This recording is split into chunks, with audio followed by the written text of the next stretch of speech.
তো বন্ধুরা, Annapurna হেসেল with village ফুডে আপনাদের অনেক অনেক স্বাগত। আজ আমি টাটকা কুমড়ো ডাঁটা কেটে নিয়ে এসেছি, জ্যান্ত মাছ দিয়ে ঝোল করব।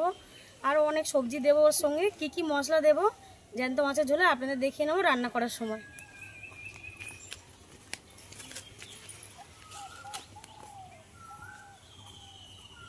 ঝোলটা বানানোর জন্য আমি নিয়েছি কুমড়ো, ঝিঙে, আলু আর ডাঁটা। এটা দিয়ে মাছের ঝোল করব। এগুলো আমি কেটে নেব।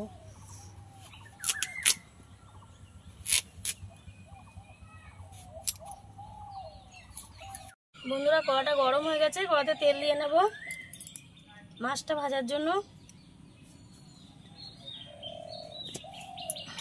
যতক্ষণ গরম হোক আমি মাছে নুন হলুদটা মিশিয়ে নেব। পুরো টাটকা মাছ ছিল একদম।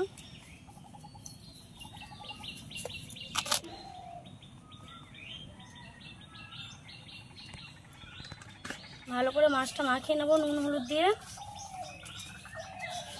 এই মাছ কিন্তু এই টাটকা সবজি দিয়ে করলে খুব ভালো টেস্ট হবে খেতে।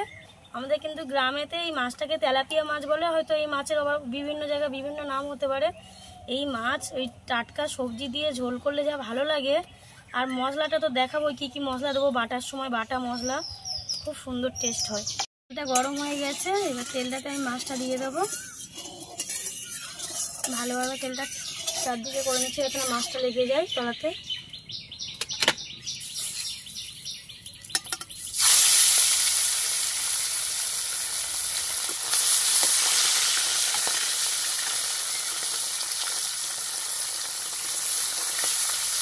বন্ধুরা, তেলটা গরম হয়ে গেছে, এবারে আমি তেলেতে ফোড়ন দিয়ে নেবো। 5 ফোড়ন দেবো। এই মাছের কিন্তু পেঁয়াজ দেবো না, যেহেতু টাটকা সবজি দিয়ে রান্নাটা করছি তো পেঁয়াজ দেবো না। পেঁয়াজ দিলে টেস্টটা একদম থাকবে না।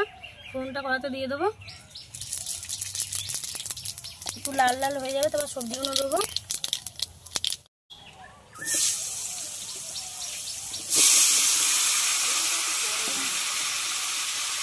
নাড়িয়ে নেব।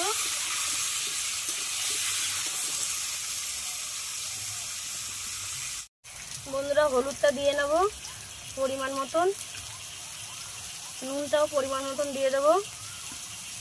দিয়ে ভালোভাবে নাড়িয়ে নেবো। এটা কিন্তু কাঁচা লঙ্কা দেবো না, আমি লঙ্কা বেটে দেবো। আমি কিন্তু এখনও ডাঁটাটা দিইনি, ডাঁটাটা দিলে কিন্তু গলে যাবে তাড়াতাড়ি। ওই জন্য ডাঁটাটা একটু কষিয়ে নিয়ে সবজিগুলো তারপরে কিন্তু ডাঁটাটা দেবো।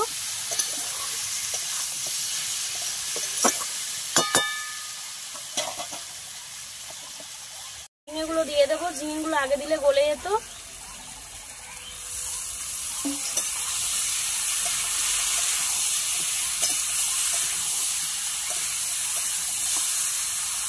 এবারে ডাঁটাগুলো দিয়ে দেবো। গাছের কুমড়োর ডাঁটা একদম সতেজ, খুব সুন্দর। এবার ভালোভাবে নাড়িয়ে নেব। কষাতে কষাতে জল দিয়ে দেবো একটু পরেই।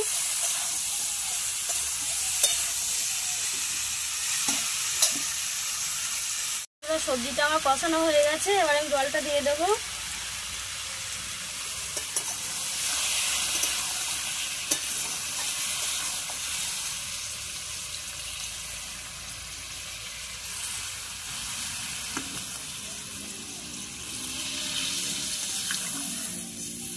বন্ধুরা, তরকারিতে জল দিয়ে দিচ্ছি, তরকারিটা তখন ফুটছে।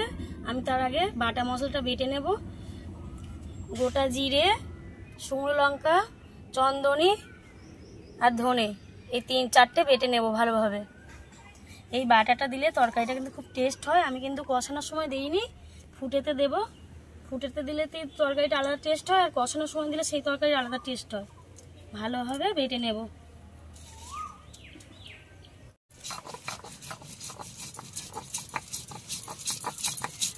মাছগুলো এবার দিয়ে দেবো, তরকারিটা হয়ে এসছে।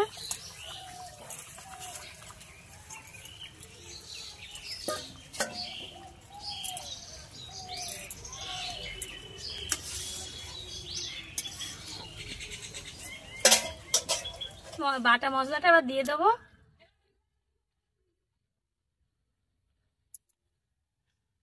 তরকারিটা হয়ে গেছে, এবার আমি তরকারিটা নামিয়ে নেব। দেখুন কত সুন্দর কালার এসছে, আর টেস্টও কিন্তু খুব সুন্দর হয়েছে। টাটকা সবজি মাছের ঝোল। আপনাদের যদি ভালো লেগে থাকে চ্যানেলটির পাশে থাকবেন, সাবস্ক্রাইব করবেন, লাইক করবেন, কমেন্ট করবেন।